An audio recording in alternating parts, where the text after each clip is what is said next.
just want someone to hold me. Oh, and rock me through the night.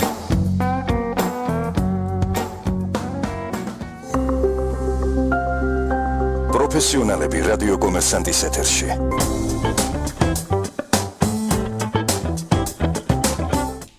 მოგესალმებით, კომერსანტის პირდაპირ ეთერშია გადაცემა პროფესიონალები. მე მისი წამყვანი ირაკლი მაკალათია ვარ. დღეს ვისაუბრებთ მნიშვნელოვან და გლობალურ საკითხზე. ეს არის ტრამპის პოლიტიკა, ტარიფები, სატარიფო ომი, რაც ასე ვთქვათ, გამოცხადდა.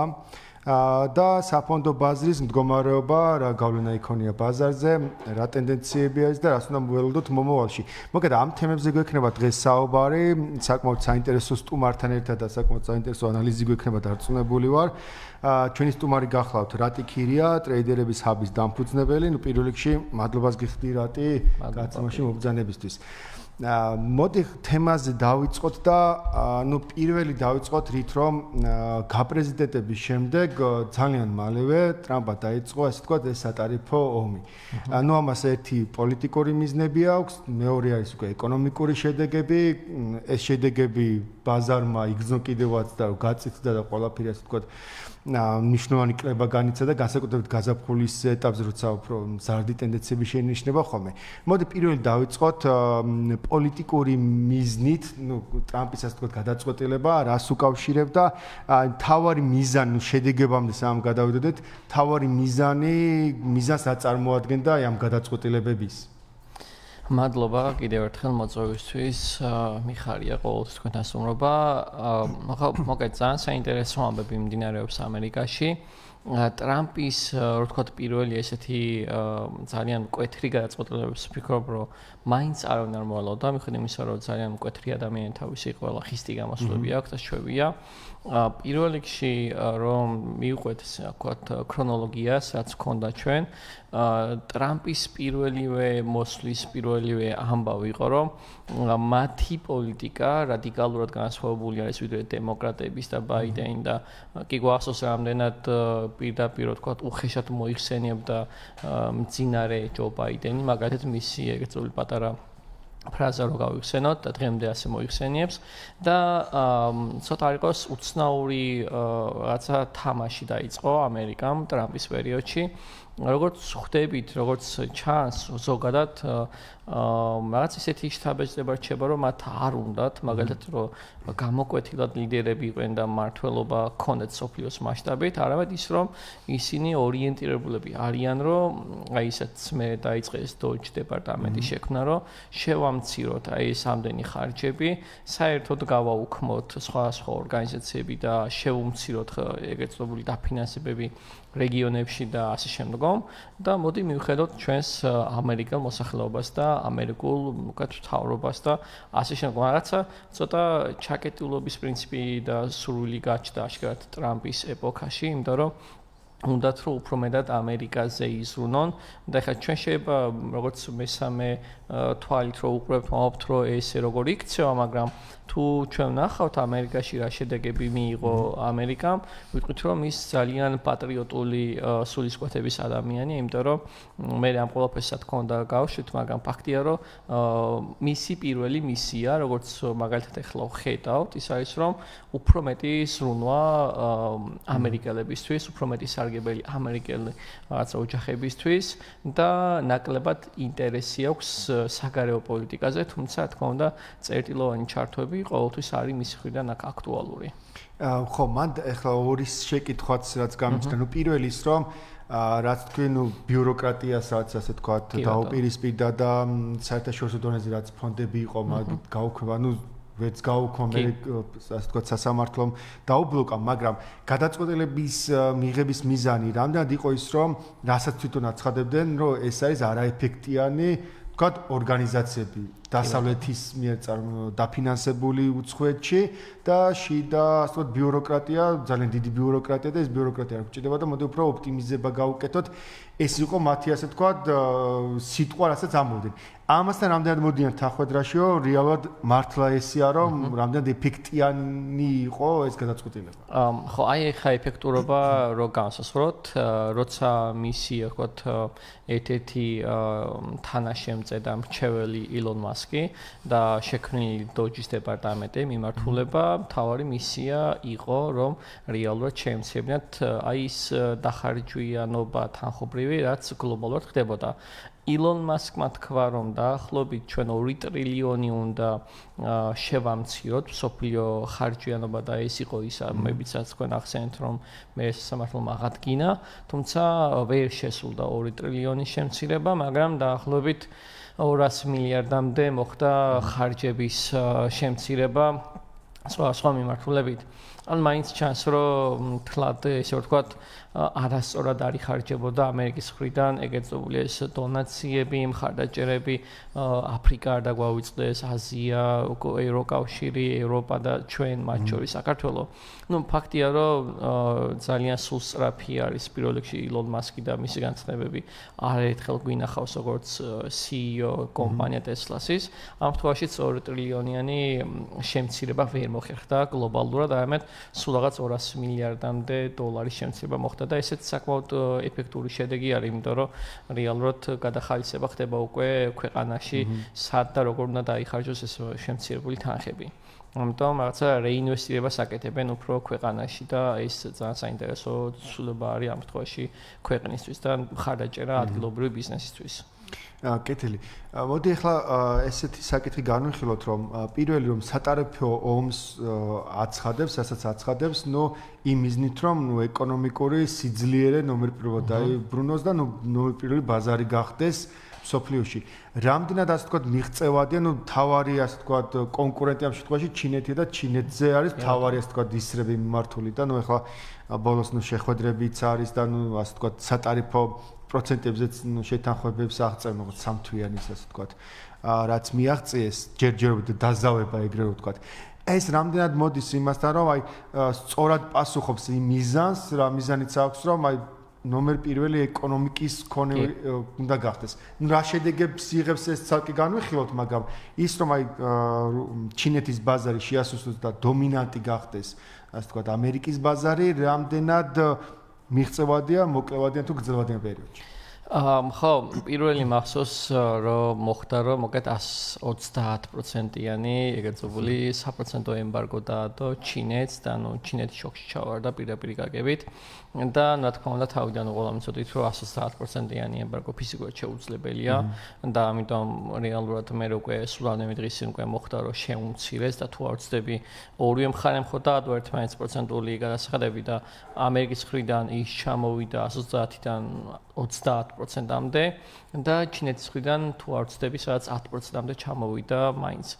ეხლა აქ რა ხდება? საინტერესო ფაქტი არის, რომ ტრამპმა რა თქმა უნდა თავისი ძალაუფლება კიდევ ერთხელ შეახსენა მთელ სოფლიოს და აბსოლუტურად ყველა ეგრეთ წოდებულ გაერთიანებას, მათ შორის ევროკავშირს, რომ ისინი რომ თუ მოინდომეს ყველაფერს მარტივად უბრალოდ და ესე შეწყვიტავენ და ეკონომიკურად აბსოლუტურად მთელი სოფლიო დამოკიდებული არის ამერიკაზე. პირველ რიგში რო თქვათ ვალუტით, ხო, იმიტომ რომ 80-85% სწორედ დოლარზე ხდება ვაჭრობა მთელ სოფლიოში, ამიტომ დომინაცია ფინანსურ ბაზებზე მათ დიდი ხანია უკავიათ და ეს მუდმივად ესე იქნება საკმაოდ დიდი ხანი სანამ ეგრეთ წოდებული ქაღალდის ფული არსებობს და იარსებებს დოლარი. ჩინეთთან მიმართებაში ეს თამაში ეგრეთ წოდებული მას გამოუვიდა ნამდვილად, იმიტომ რომ პირდაპირ კავშირში არის ეკონომიკურად ჩინეთი ამერიკასთან, ამიტომ რასაც ველოდებოდით, რა თქმა უნდა, ჩინეთმა პირველი უკან ნაბიჯი გადადგა, დაუთმეს ტრამპს, დაუთმეს ამერიკას და ტრამპმა მიიღო ის თავისი შედეგები.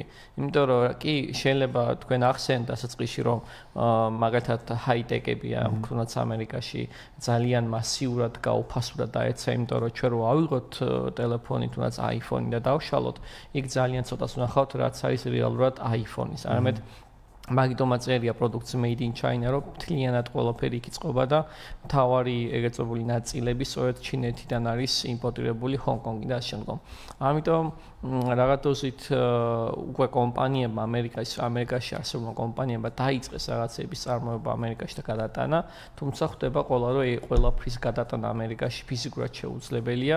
ამიტომ რაღაც დოზით აწყობთ მგონია აი ის მომენტი, რომ ამერიკა მაინც თავისი კლანჭები გამოავლინა და კიდევ ერთხელ რაღაცნაირად შეარხია მთელი სოფლიო, რომ ეკონომიკურად და ფინანსურად მე ვარ წამყვანი აქ და თავის შედეგი მიიღეს, რომ ამ ეტაპზე ტრამპს ყოლა დაემორჩილა, გვინდა თუ არ უნდა. კი ბატონო, დიდი მადლობა. ჩვენს ეთერში მცირე რეკლამის დრო არის. გავდივართ რეკლამაზე, რეკლამის შემდეგ კვლავ დავბრუნდებით და გავაგრძელებთ თემაზე საუბარს.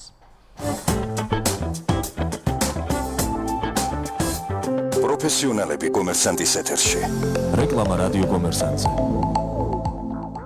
Toyota Center თბილისში საგაზაფხულო აქცია გრძელდება. ისარგებლე 20%-იანი ფასდაკლებით სამუხრუჭე ხუნდებზე. შეხვდი გაზაფხულს მომზადებული Toyota Center თბილისთან ერთად. სერვისის დასაჯავშნად დაგვიკავშირდით 2-511 2-52-20-22 ან გვეწვიეთ მისამართზე დავით აღმაშენებლის 116. თუ საცობში გაიჭედე, შეისვენე და გადმოწერე სოკარის ახალი აპლიკაცია. მიიღე მეტი ფასდაკლება, უამრავი საჩუქარი და ქულები, რომლებსაც სოკარის სადგურებსა და მარკეტების ქსელ ვეიმარტში გადაცვლე. ეწვიე თეგეტა მოტორსის ფილიალებს 31 მაისის ჩათვლით და მიიღე 20%-იანი ფასდაკლება შელის, მობილისა და მოტულის ზეთებზე, ექსაიდისა და მაკფაუერ პრემიუმის აკუმულატორებზე. ასევე არ გამოტოვა 10%-იანი ფასდაკლება ვარტას აკუმულატორებზე და სპეციალური ფასები ბრიჯსტოუნის საბურავების შერჩეულ მოდელებზე. თეგეტა მოტორსი, ავტომობილის მოვლის ხელოვნება 022 226 44 44. კომპანია Sun Motors-ი გთავაზობთ იდეალურ არჩევანს თქვენი ავტომობილებისთვის. უმაღლესი ხარისხის ევროპულ აკუმულატორებს და საავტომობილო ზეთებს, საცალო და საბითუმო ფასებში. შეიძინეთ თქვენთვის კარგად ნაცნობი ყინვაგამძლე ზუბრი და პოლონური ბრენდი ზაპი. სასიამოვნო სიახლე Sun Motors-ში.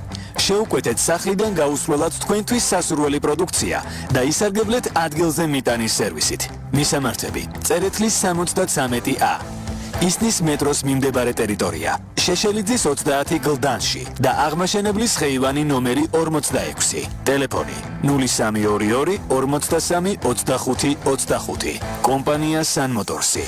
ხარისხის 26 წელი. სპეციალური შეთავაზება Toyota ცენტრი თბილისისგან.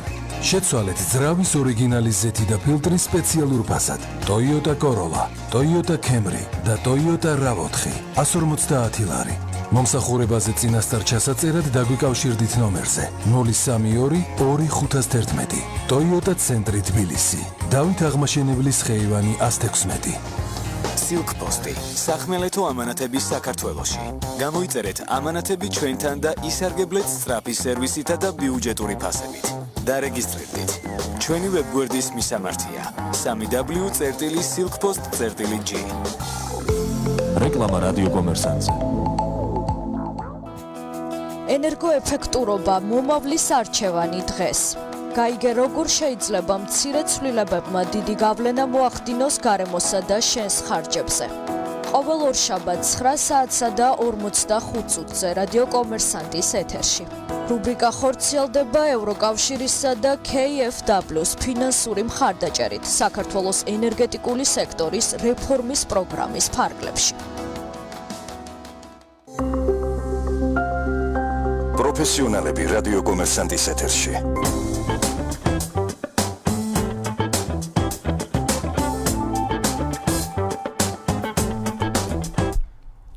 ჩვენ კვლავ დავბრუნდით სტუდიაში. ჩვენი სტუმარი რატი ქირია, ტრეიდერების ჰაბის დამფუძნებელი.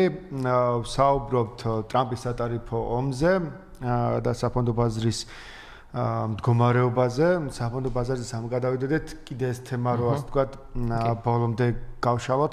ეს პოლიტიკური გადაწყვეტილება ერთი რაც ახსენეთ და ასე ვთქვათ, მიმოვიხილეთ.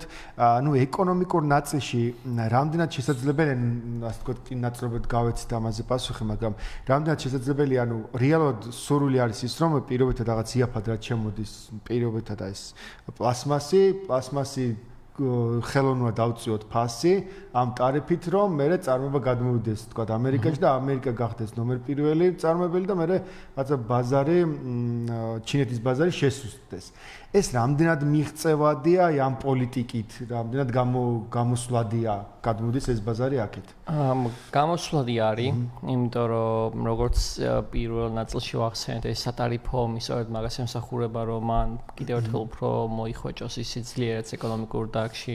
ჩინეთმა საკმაოდ დიდი სვლები განახორციელა, სანამ დემოკრატები იყვნენ მმართველობაში. იმიტომ რომ პრაქტიკულად რა ვქნათ, ესე გამოდის, რომ მათ არ აინტერესებდათ რეალურად ეკონომიკურად გაუსწრებდა თუ არა ჩინეთი ამერიკას, მაგრამ ახლა უკვე თუნდაც ახლა სულ რამდენიმე დღის წინ რომ შევახსენოთ ჩვენს მსმენელს კონტრაქტი, ის კონტრაქტია ის, რომ Boeing-მა უნდა აწარმოოს მაგალითად Qatar Airways-თვის ეგრეთწოდებული თვითმფრინავები და სადაც რაოდენობა არ მახსოვს, რაღაც ახალი ნიუსი არის, რომ სადაც 170-მდე თვითმფრინავი უნდა აწარმოოს Boeing-მა. ეს არის უპრეცედენტო და უნიკალური მოვლენა, როდესაც ამერიკამ და პირდაპირ ამ кейსში ეგრეთ საქმეში ჩართული არის ტრამპი, იმიტომ რომ ტრამპი ამ ეტაპზე გახლავთ, როგორც იცით, აღმოსავლეთ ქვეყნებში მოგზაურობს და ეხდება სხვა ქვეყნის წარმომადგენლებს და მისი პირდაპირი მოვალეობა ეგრეთწოდებული როგორც ბიზნესმენის პირველ რიგში არის, რომ ბიზნესი განვითარდეს ამერიკაში. ეს ავსებით შთამბეჭდავი შედეგი არის მისი, რა ვიცი, რამდენიმე თვიანი მმართველობის ჭრილში რო ავიღოთ, იმიტომ რომ ერთი რომ არ დაგვაუწყოს, რომ მისი მმართველობის ჭრილში უკვე გამოიხატა ის, რომ კრიპტოზე გვაქვს ჩვენ ძალიან დიდი მხარდაჭერა ამერიკის მხრიდან, რაც მანამდე არ ხდებოდა არც ერთი მთავრობის მიერ და პრინციპში ის, რომ კონტრაქტები მიიღონ ამერიკულმა კომპანიებმა წარმოების მხრივ. აი ეს არის მისი მთავარი ფუნქცია, რომ ამერიკაში გაიზარდოს დასაქმება, ამერიკაში გაიზარდოს რეალურად მოთხოვნა, რომ ამერიკული წარმოებული პროდუქცია წავიდეს და არა ჩინური. ამიტომ ხარისხი მოგეხსენებათ ამერიკაში წარმოებული პროდუქტების საკმაოდ მაღალი არის. შესაბამისად, კი, შეიძლება ფასი ოდნავ ძვირი იყოს, მაგრამ ამისთვის მან შექმნა ის, რომ საწარმოო ზონები იქნება ამერიკაში, რაც შეიძლება ითქვას, რომ მხარდაჭერას უცხადებს ეგრეთ წარმოებულ კომპანიებს, რომ იქვე აწარმოონ და არ გადავიდნენ და იყოს ჩინეთში წასვლა ნაკლებად სასურველი, თორე კი არ ვიცი არ უკრძალავს, მაგრამ აი იგივე ბერკეტი არის ეს პროცენტული განაკვეთები, რომ იქ თუ წახვალ, მაშინ შემოტანილი პროდუქცია უნდა დაიბეგროს და ხომ არ გიჩვენია აქ აწარმოო და მე მხარში დაგიდგები და მხარს დაგიჭერ. ანუ ესეთი მხარდაჭერა გამოაცხადა, ამიტომ ჩვენ როგორც წიღან ვახსენე, შესაძლოა როგორც საქართველოსთვის და მათ შორის უკრაინისთვის აღარ იგრძნობოდეს ეგრეთწოდებული რაცა მკვეთრი მხარდაჭერა ეკონომიკურ ჭრილში და არა პოლიტიკურ ნაწილზე არ მოქვს საუბარი, თუმცა ფაქტია, რომ მან ნაკლები ინტერესს ხატავს უკვე აი ამ რეგიონებზე, მათ შორის ევროკავშირზე, იმიტომ რომ პირდაპირ ხედავთ, რომ მათაც აქვთ ეგრეთწოდებული პროცენტული ემბარგო და მოგეთ მთლიანად ამერიკის შენობაზე არის მისი მთელი მისია. დიახ და აი რატი თქვენ ახსენეთ ფასების ზრდა და ნუ ლოგიკურია ის, რომ ტარიფს როცა გაზრდის და იაფიან პროდუქტი უკვე ადგილობრივ ბაზრის ფასთან გათანაბრდება და გაზრდა გამოიწვევს გაზრდას და ნუ ეს პირველ რიგში ცხადია მომხმარებლებზე აისახება უარყოფითად. აი ამის ასე თქვა შედარება რომ გავაკეთოთ ზოგადად თავისუფალი ბაზრის მომხრე ვარ და მსგავსი შეზღუდვები საქართველოში იქნება ეს ამერიკა თუ არ აქვს მნიშვნელობა არ ვეთანხმებით, თუმცა აი რამდენად არის აქ ეგ მნიშვნელოვანი დეტალი, რომ რამდენად გააძვევს ამ პროდუქტს და რამდენად ეკონომიკურად უარყოფითად დაისახება პირველ რიგში მოსახლეობის ცხოვრების დონეზე, ნუ ამერიკის ცხოვრების დონეზე შეხოთ დალაგებული გვაქვს ხა ამერიკელებზე დარდობდა. მეორე არის ეკონომიკას რამდენად მისცემს სტიმულს უფრო მეტი განვითარებისთვის. ამისთვის ჩვენ გვაქვს ორი ძალიან საინტერესო რეალურად ფინანსური და ეკონომიკური ცვლადი. ეს არის პირველ რიგში რეფინანსირების განაკვეთი და ეს არის ინფლაციის მაჩვენებელი. ძალიან მარტივი შედარება რო გავაკეთოთ, მაინც უნდა შევეხოთ ბაიდენს, თუ არ ეწყინება ჩემგან. ეგეთი პრობლემა გვაქვს, რომ ბაიდენის მმართველობის დროს რეფინანსირების განაკვეთი და მათ შორის ინფლაციის მაჩვენებელი უაზროდ გაფრინდა და ამერიკაში იყო საკმაოდ მაღალი ინფლაციური მაჩვენებელი. სულ რაღაც ახლა მოსული ტრამპის შედეგები ასეთია, რომ ინფლაციის მაჩვენებელი, რომელიც ბაიდენის პერიოდში გასაგებია რომ COVID პანდემია იყო და ავიდა 9.6-მდე ეს ინფლაციის მაჩვენებელი, მაგრამ 3 თვის ჭრილში რო გადავხედოთ, რაც ხდება ამერიკაში, უკვე ინფლაციის მაჩვენებელი ჩამოსულია 2.3%-ზე. იყო სულ რაღაც 3 დღის წინ გამოვიდა ინფლაციის მაჩვენებელი, იყო ნავარაუდები რომ 2.4 დარჩებოდა, მაგრამ 2.3 გახდა. ანუ რეალურად ინფლაციის მაჩვენებელი ამერიკაში იკლებს. ამავდროულად ერთადერთი პრობლემა რაც ჩვენ გვჩება ეროვნული ბანკისა და მათ შორის ამერიკის მთავრობის მხრიდან ეს არის რეფინანსირების განაკვეთი, რომელიც 4.5-ზე დარჩა, თუმცა თუ აი ამ ტემპებით გაგრძელდება ქვეყანაში რეინვესტირების სისტემა და მხარდაჭერა ამერიკული ბიზნესებისა, დიდი არის იმის ალბათობა, რომ შემდეგი რეფინანსირების განაკვეთი მინიმუმ 25 საბაზისო პუნქტით მაინც შემცირდეს, იმიტომ რომ ეს უკვე იგრძნობა ამერიკაში, იგრძნობა მსყიდროთ უნარიანობა საკმაოდ მაღალი არის. მათ შორის უმუშევრობის ჭრილშიც რომ შევხედოთ ამერიკაში განსხვავებით ბაიდენის ეპოქისა, აქ უკვე შემცირებული არის უმუშევრობის რაოდენობა და ესე უაზროდ არ მიფრინავს და არ მოფრინავს, იმიტომ რომ ყოველგვარად ცხადდება ეს ცვლადი ამერიკაში და ვხედავთ რომ სტაბილურ მდგომარეობა შეინიშნება, ეს გვაძლევს იმის საფუძველს, რომ ამერიკელები ნამდვილად არიან კარგ ხელში, იმიტომ რომ კი შესაძლოა ტრამპი სხვა რა ვიცი რელიგიური თუ რაღაცა მცირე ჭრილშიც თავის აზრს გამოხატავს და ხდება რაღაცა რადიკალიზმი კონკრეტული მიმართულებით, მაგრამ რო ვთქვა წმინდა ეკონომიკურად, წმინდა ფინანსურ ჭრილში ამერიკა დღეს იდეალურად გამოიყურება, ვიდრე ეს იყო წინამორბედი თუნდაც ბაიდენის მმართველობის პერიოდში. ხო და ძელვადიან პერიოდში ეს ტარიფები მაინც ახლა მოკლევადიან პერიოდით საზღვავთ, გასაგებია ძელვადიან პერიოდში პირველი რა შედეგები უნდა ველოდოთ ამ ტარიფებისგან და რამდენად დარჩება ეს მაღალი ტარიფები გრძელვადიან პერიოდში. ეს ხო არ გამოიწვევს თქვა როცა დომინანტობას მოიპოვეს, მერე თქვა შევამციროთ ტარიფები. რა თქმა უნდა, გრძელვადიან პერიოდით შევავდებით, რომ ტარიფები შემცირდება, იმიტომ რომ ეს როგორც წეგან ვახსენე, პირდაპირ ურტყავს ამერიკულ კომპანიებსაც, იმიტომ რომ შეუძლებელია კომპანია Samsung-მა და Apple-მა და სხვა კომპანიებმა რაღაცაად პირდაპირ ყველაფერი ესე უცბად გადაიტანონ ამერიკაში. ამიტომ რაღაც დოზით ვფიქრობ, რომ მაინც მგონია რომ ოპტიმისტად რომ უყურო ეს უბრალოდ ის კარგი პოლიტიკური თამაში იყო ამერიკის მხრიდან და ამან თავის შედეგი გამოიღო და ნელ-ნელა ეტაპობრივად ეს ყველაფერი შემცირდება და შემსუბუქდება, თუმცა ის რომ განულდეს ან რაღაცა მეგეთი ამი არ ამგონია, უბრალოდ ჩავალთ იმ ლოგიკურ მინიმუმამდე, რაც უბრალოდ ორ ქვეყანას შორის შესაძლოა ურთიერთობაში იყოს. მე მაგალითად ერთ დეტალს ცოტა გადახვევას გავაკეთებ, მაგრამ მე ის ქცევა, რაც ხა თუნდაც ტრამპმა წამოიწყო, ძალიან შეება მიმსგავსოთ დიდ ბრიტანეთის ქცევას, როდესაც მათ თქვეს, რომ მაგალითად გავდივართ და Brexit-ი უნდა მოხდეს, იმიტომ რომ იგივე პრობლემა იყო, რომ რეალურად მაგალითად რა ხდება, რომ რეალურად ევროკავშირის დომინირებას ახდენს გერმანია და საფრანგეთი და დიდმა ბრიტანეთმა თქვა, რომ მაგალითად მე 70 მილიარდი ფუნტი იყო თუ არ ვცდები, რატომ უნდა შევწირო ევროკავშირს, ოცე შემიძლია ჩემს ქვეყანაშიო რეინვესტირება გავაკეთო.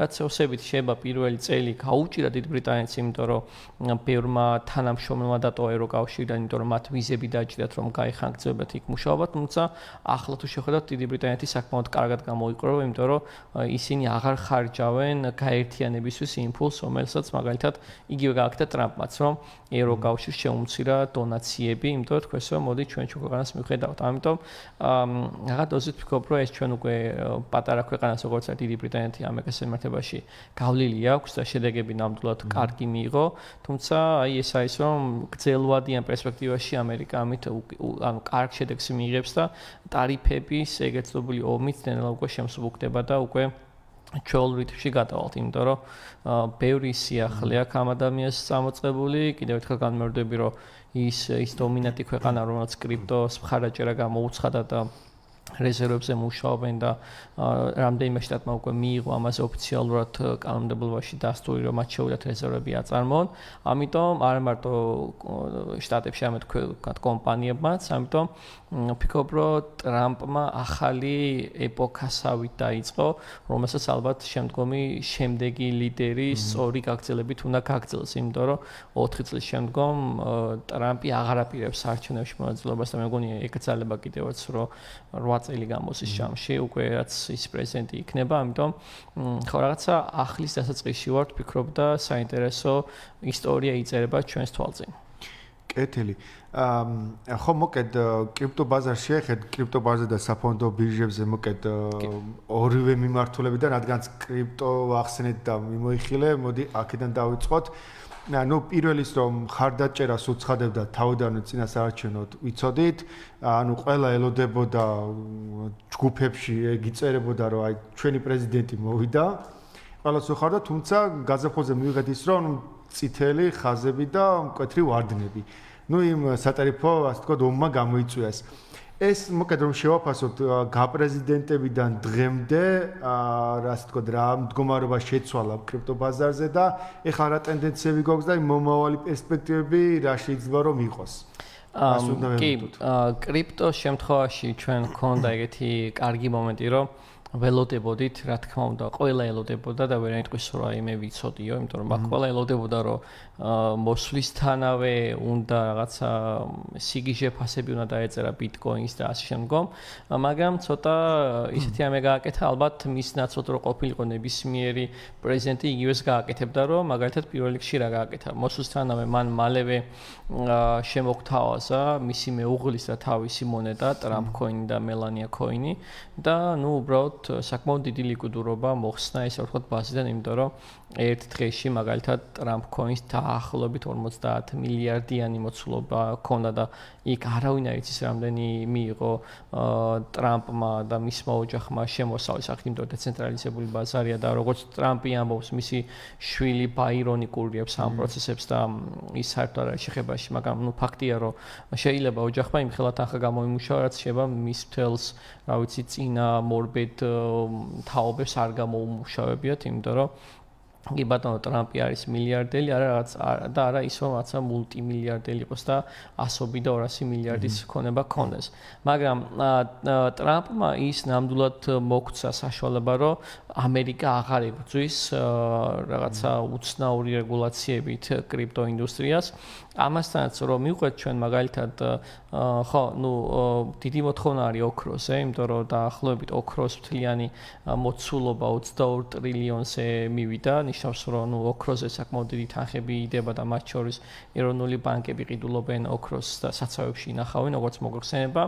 თუმცა აი ეგეთი ლისტი ხო გვაქვს, ეგაც სად უფრო მეტი თანხაა ჩადებული და ამ ეტაპზე ბიტკოინი უკვე იყო დაახლოებით მერვე პოზიციაზე.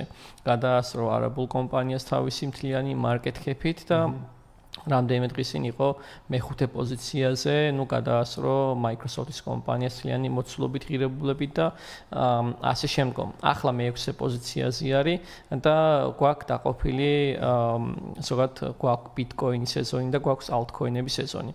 ამ ეტაპზე ნენელა რო თქვა უკვე უახლოვდებით რომ კიდევ უფრო სწრაფი ბუმი დაიწყება ბიტკოინისა, იმიტომ რომ ეხაც ყოველდღე რომ ნახულობთ ჩვენ სიახლეებს რო აკვირდებით, ძალიან ბევრი კომპანია, ბანკი უკვე ოფიციალურად იწყებს, რა ვიცი, შესაძლოა ესხების სახით, ინვესტირების სახით ამ ბიტკოინში ფულის ჩადებას გლობალურად და მასშტაბურად და მათ შორის ჩინეთიც არ დაგვაუწყოს, იმიტომ რომ ხვდება ჩინეთიც რომ ანუ მისი პირველი ეგრეთ წოდებული ეკონომიკურად მოპაექრე ადამიანი უკვე კრიპტოში ფულსდებს, ამიტომ მათაც უკვე შეამს უკეს რეგულაციები.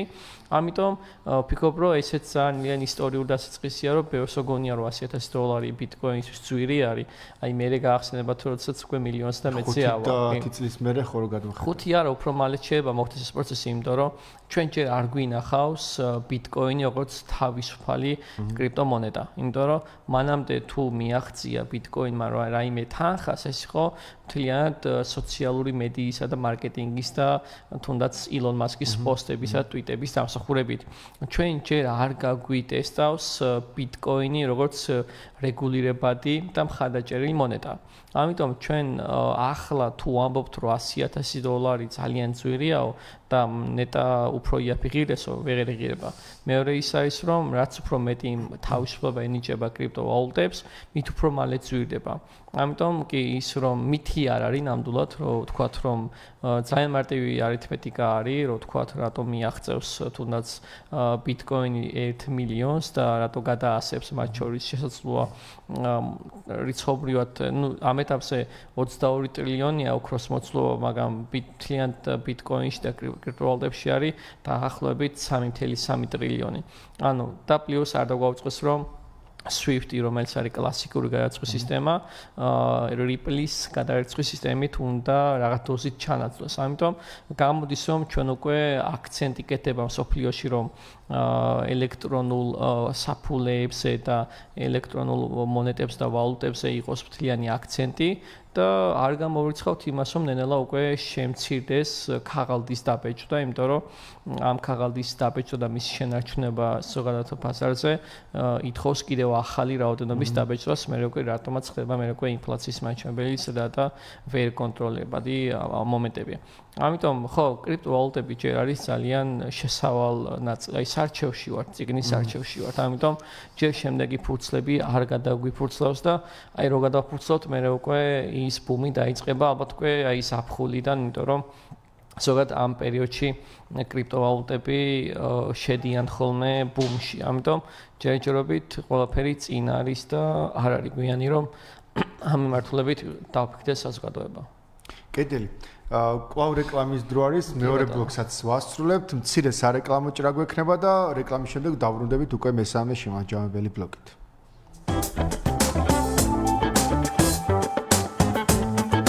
პროფესიონალები კომერსანტის ეთერში. რეკლამა რადიო კომერსანტზე. World Logistics-ი საუკეთესო ფასებითა და პირობებით. იმპორტი ჩინეთიდან. World Logistics-ი საკუთარი მანქანებით იზრუნებს შერეული ტვირთების ტრანსპორტირებაზე ჩინეთიდან საქართველოს მიმართულებით. 20-25 დღეში. დამატებითი ინფორმაციისთვის მოგმართეთ მეილზე info@worldlog.g ან დაგვიკავშირდით ნომერზე 511 29 11 11. World Logistics-ი. უსაფრთხოება და ვადების ზუსტი დაცვა. თქვენი ბიზნესის მყარი საფუძველი, სივრცე რომელიც თქვენ გჭირდებათ. მეგალაინის სავაჭრო და ბიზნეს ცენტრი 2025 წლის იანვრიდან გთავაზობთ კომერციულ და საოფისე ფართებს ქალაქის ცენტრში, აგლაძის 15 ნომერში. საზოგადოებრივი და კომერციული ინფრასტრუქტურა, ბიზნესზე მორგებული პირობები, პარტნიორობის შესაძლებლობები, უსაფრთხოება და 24 საათიანი დაცვა. მეგალაინი, თქვენი წარმატების ადგილი. დაგვიკავშირდით ნომერზე 557 357 000. მისამართი რაფაელ აგლაძის ნომერი 15. რეკლამა რადიო კომერსანტზე. პროფესიული განათლება დასაქმების რეალური გზაა. გაიგე, რომელია ბაზარზე ყველაზე მოთხოვნადი პროფესიები და მიიღე პროფესიული განათლების შესახებ ყველა კითხვაზე პასუხი რადიო კომერსანტის ეთერში. ყოველ ოთხშაბათს 19 საათსა და 10 წუთზე. გადაცემა პროფესიული განათლების ნავიგატორი თაი სიბოშვილთან ერთად. გაიგე, რა იყო ყველაზე მნიშვნელოვანი დღეს პოლიტიკასა და ეკონომიკაში. მოისმინე ყველა მხარის პოზიცია და ხედვა. დღის შეჯამება კომერსანტის ეთერში. ნანა არჩვაძესთან ერთად. ყოველ სამუშაო დღეს 18-დან 19 საათამდე. კომერსანტი ლაივ. პროფესიონალები რადიო კომერსანტის ეთერში.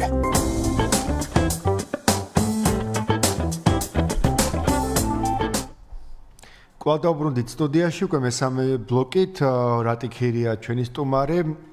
მოკლედ კრიპტომიმართულებით განვიხილეთ და საფონდო მიმართულებითაც და საფონდო ბაზარზე კომპანიების ფასები, ანალოგიური ასე ვთქვათ, ვარდნა განიცადა და მათ შორის მასკის კომპანიამაც, რაც მისი უკმაყოფილებაც გამოიწვია.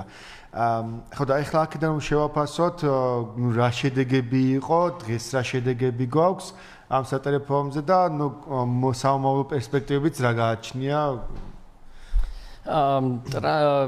ხო, ილონ მასკი კარგი მაგალითია, იმიტომ რომ მართლაც როგორც კი დაიწყო ეს დოჯის დეპარტამენტმა მუშაობა, საკმაოდ დიდი აგრესია გამოიწვია საზოგადოებაში, შეიძლება კონკურენტებში, არ ვიცი, მოკლედ ისეთი აგრესია იყო გამოწვეული, თუნდაც რომ მაგალითად ესეთი საინტერესო ფაქტი დაფიქსირდა ამერიკაში, რომ განზრახ აზიანებდნენ Tesla-ს მანქანებს და მოკლედ საზოგადოება მიმართა ესეთ უცნაურ ქცევას, რომ მანქანებს Tesla-ს ლოგოები მოხსნეს და დაუყენეს სხვა ბრენდების ლოგოები და ბევრი ყურდებოდა და მოკლედ ეგონათ რომ Mitsubishi იყო ან Toyota, იმიტომ რომ ინტერნეტში დაიდო ბევრი მანქანა Tesla-ს მანქანა, რომელიც დადიოდა სხვა მანქანის ლოგოთ. ანუ ამხელა აგრესია იყო Elon Musk-ის მიმართებით და მათ შორის კი ნამდვილად სწორი ბრძანებით, რომ მათი აქციები ძალიან მკვეთრად დაეცა, განსაკუთრებით Elon Musk-მა ან ძალიან დიდი რაოდენობის სახე იზარალა, აღარ მახსოვს რიცხვებში. თუმცა ტრამპის ხარაჭერა თუ გახსოვთ იყო რომ 3 მანქანა შეისყიდა მოკლედ წინ დაულაგეს მანქანები და აქოდა ადიდა ეს მანქანები რომ აი როგორი კარგი მანქანები არის Elon Musk-ის მანქანები. ანუ ესეთი პრეცედენტი ადრეც მომხდარა პრეზიდენტის მხრიდან ამერიკაში, მაგრამ ხო Elon Musk-სთან მერთებაში ტარიფების გარდა ესეც ძალიან შეეხო. ამიტომ Elon Musk-ი უკვე აპირებს და თუ არ ვცდები უკვე დაწყებულია ის პროცესი, რომ ტოვებს სამთავრობო დელეგაციას, როგორც მან თავიდანვე თქვა, რომ რამდენიმე თვე მჭირდება რომ ეს ყველაფერი მე დავალაგო და მოვაგვარო და ეს ბიუროკრატიები შევამცირო და მან თავისი სიტყვა შეასრულა, მაგრამ როგორც ვახსენეთ 2 ტრილიონი ნამდვილად ვერ შეამცირა მთლიანი ხარჯები, მაგრამ ფაქტია რომ მან შედეგი გამოიღო.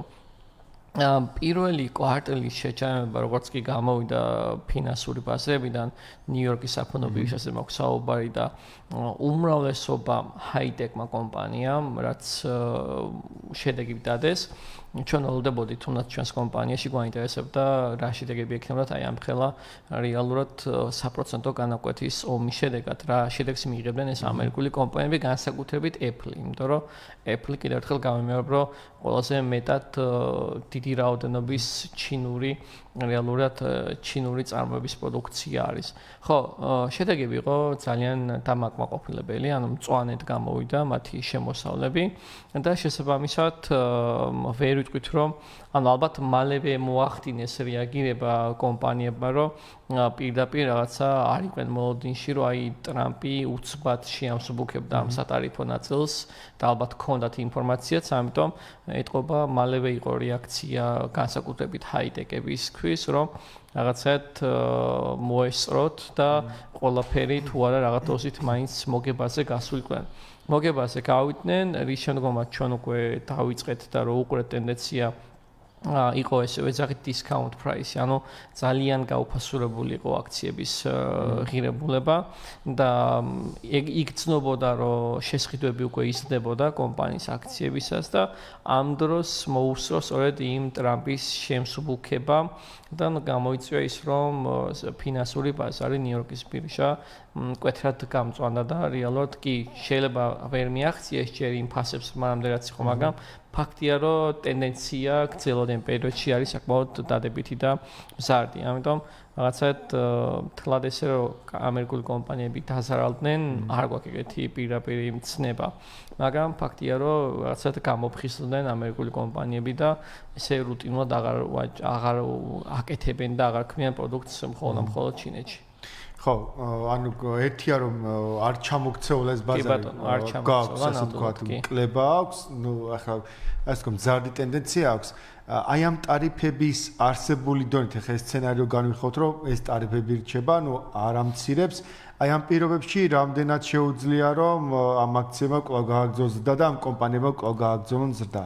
კომპანიების აქციების ზრდა უახლოეს პერიოდში კვლავ ველოდებით, იმიტომ რომ როგორც თქვით, შემცირებული ტარიფები მათ აძლევს საშუალებას რომ აწარმოონ, მაგრამ მაინც მოუწევს ყველა კომპანიას რომ გადახედონ თავიანთი ექსპორტ-იმპორტის პოლიტიკა.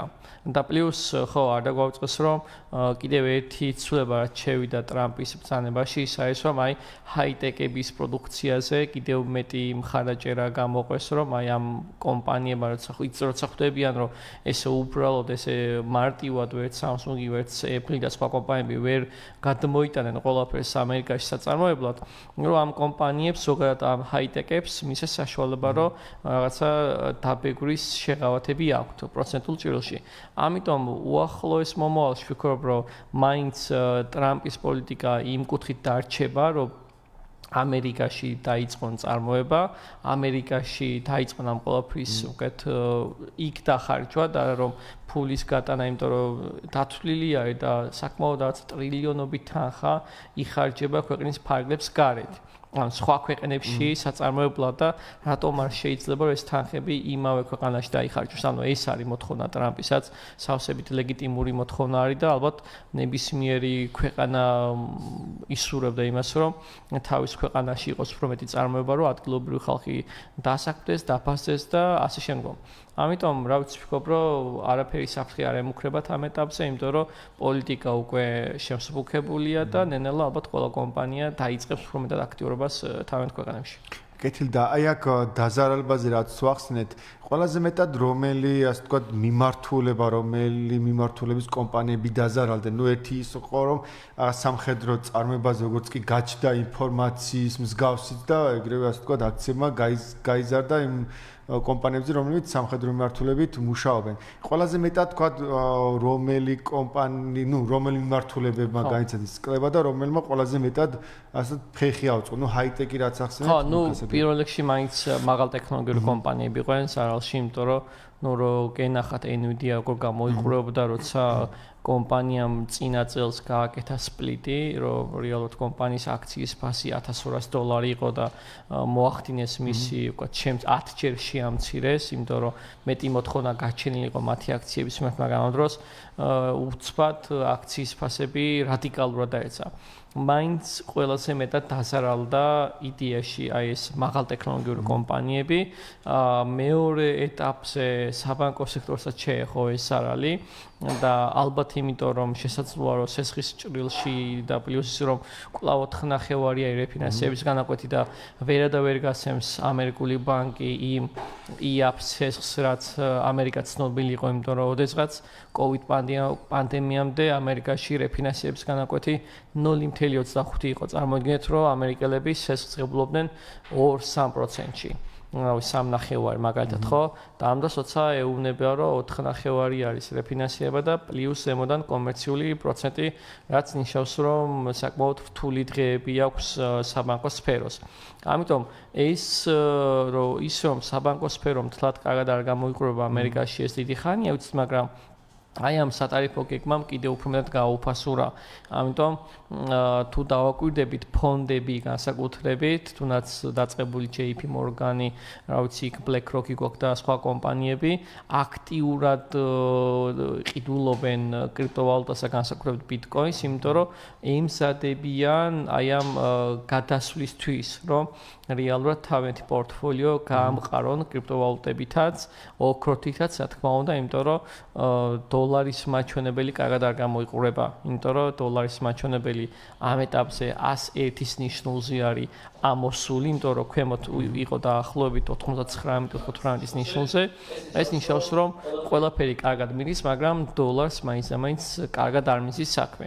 ამიტომ აი ვფიქრობ, რომ თქვა, რომ აი ეს მაღალტექნოლოგიური კომპანიები ცუდად გამოიყურებოდნენ, იყვნენ საბანკო სექტორში კომპანიები, რომელიც ასე ცუდად გამოიყურებოდნენ და ყველაზე რავი სტაბილურად მაინც გამოიყურებოდა ეს სერვისის და პროდუქტის მომხმარე Coca-Cola, McDonald's, მაგალითად, რა ვიცი, ამ ტიპის კომპანიები ნორმალურად, სტაბილურად გამოიყურებოდნენ იმის გამო, რომ მათ მაინც და მაინც ტარიფები არ ეხებათ ესე პირდაპირ იმ კუთხით, რომ რაღაცა ჩინეთში აწარმოონ და მე რა ვიცი, გაყიდონ აქ ამერიკაში არ აქვს ეგეთი პრობლემა. კეთილი. და ბოლო შეკითხვითაც დავასრულოთ. მოკედ აი ამ სატარიფო, ასე ვთქვათ, ომის შედეგად, მიმდინარე პროცესების შედეგად, როგორ უყურებ გლობალური ბაზარი, როგორ შეიძლება რომ გადანაწილდეს, როგორი მდგომარეობა უნდა მივიღოთ, ნუ მოკლევადიან თუ მე როგორ გრძელვადიან პერიოდში. აი ამ სცენარზე გულისხმობ რა შეიძლება რომ რა მოლოდინები შეიძლება რომ მქონდეს.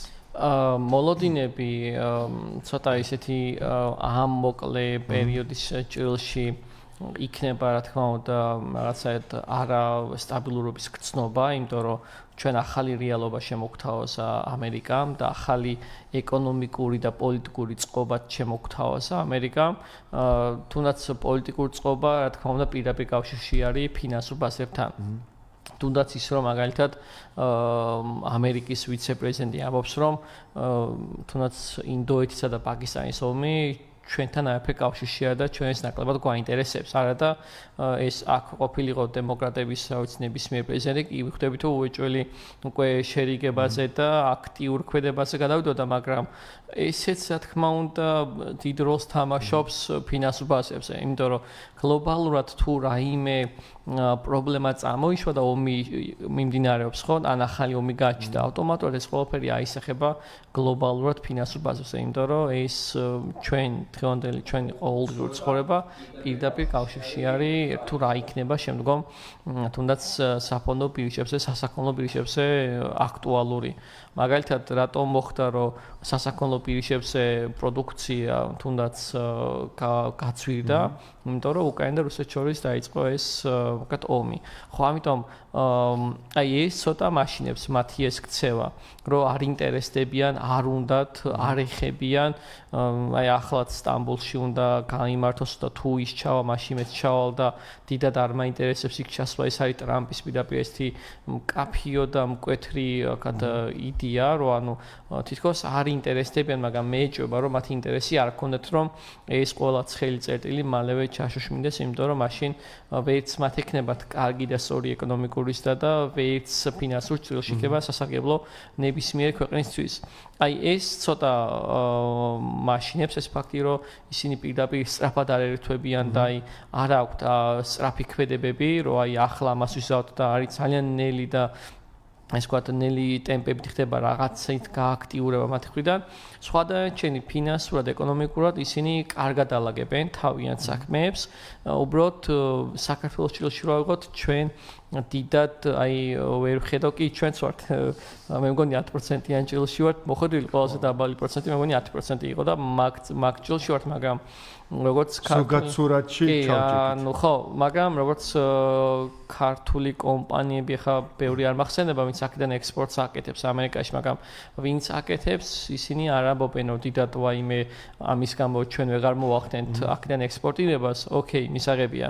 მაგრამ აი ეკონომიკური და ფინანსური ჭრილში ფიქრობ, რომ გვექნება კვლავ რაღაცა ბიცკები, რომ რაღაცა აი დავინახოთ, როგორ ყალიბდები და როგორ ვითარდება მთელი სოფლიო, მაგრამ გრძელვადიან ჭრილში ესეთ ხედით, რომ დავხედოთ რა მოხდება დედამიწაზე, ფიქრობ, რომ უფრო მეტად რაღაცად გააქტიურდება ის დარგები, რომლებიც შეიძლება მანამდე იყო მივიწყებული წარმოების ხრივაც და აი ეს ESG მიმართულება რაც არის მწვანე ტექნოლოგიები უფრო მეტად წამოიწევს წინ, იმიტომ რომ მთელი სოფლიო სწორედ აქეთკენ მიემართება და ის ხელოვნური ინტელექტები და რა ვიცი გიჟური პროექტები და საინტერესო აქტივობები ფიქრობ, რომ უფრო მეტად დააშოშნებს გრძელვადიან პერიოდში მთელ სოფლიოს. მაგრამ ეს საგარეო პოლიტიკის ნაწილი ცოტა ესეთი სკეპტიკურად ხო აი შემფერხებელია და ცოტა რაცა დამაიმედებელი არა, მაგრამ ალბათ მაგ მიმართულებითაც რაღაც გეგმა ექებათ, იმიტომ რომ ამერიკა ესე ერთი აზრი და ერთი გეგმით არ მოძრო. ბევრი რაღაცა ნაბიჯი აქვს და ამ ბევრი ნაბიჯის შედეგად რაღაცა გეგმები ექნება დაალაგებული, რომ ეს პრობლემა როგორ უნდა გადაიჭრას. ამიტომ თლად ის რომ თვალს ხუჭავენ თუნდაც ახლა ინდოეთსა და პაკისტანზე არ ამგონია, უბრალოდ ალბათ რაღაცა სელოდებიან. და ამ რაღაცის შემდგომ მე უკვე მათი ჩართულობა იზრდება ხოლმე, რაც თუნდაც ახლა აი უკრაინა-რუსეთის მიმართებაშიც მოხდა. მაგრამ ეს ყველაფერი კავშირში არის მე ფინანსურ ბაზრებთან და ეკონომიკასთან, რა თქმა უნდა. კეთილი. ძალიან დიდი მადლობა საინტერესო ანალიზისთვის.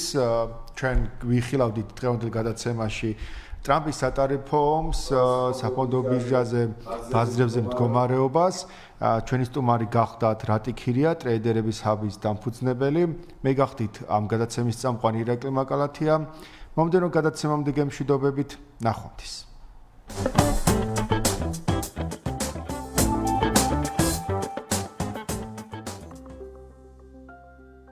პროფესიონალები რადიო კომერსანტის ეთერში.